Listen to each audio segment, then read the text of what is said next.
Welcome back to our channel, Speed and Sound Motors Garage. Today we are going to talk about valve clearance, an essential aspect of engine optimal running. I'm having Honda Forza Reflex. I'm going to demonstrate to you how to do proper valve clearance for it to make sure that the bike runs well. You ask me why we do valve clearance and what scenarios do we need to do valve clearance. One, I'm going to tell you about hard start.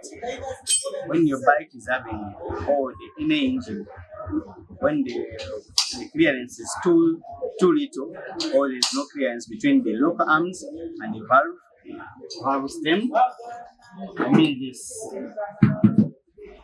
Remember this rocker arm presses against this valve.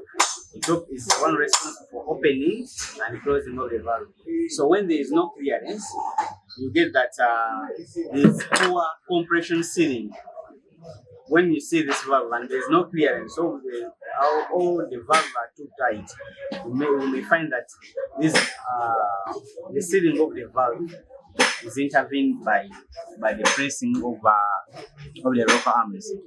So you need to loosen them up so that this valve sits properly to seal the compression which helps the bike to start. When the clearance is too big, when there's too much gap between the valve stem and the rocker arm, you may find that there's late opening and closing of the valve, and this will cause a poor performance of the engine, and it will cause abnormal noise when the engine is rattling so much. It can make the engine run like many parts have gone wrong. So you need to make sure you follow your manufacturer specification, like this one. They indicate the optimum clearance that should be in the valve. So thank you for watching.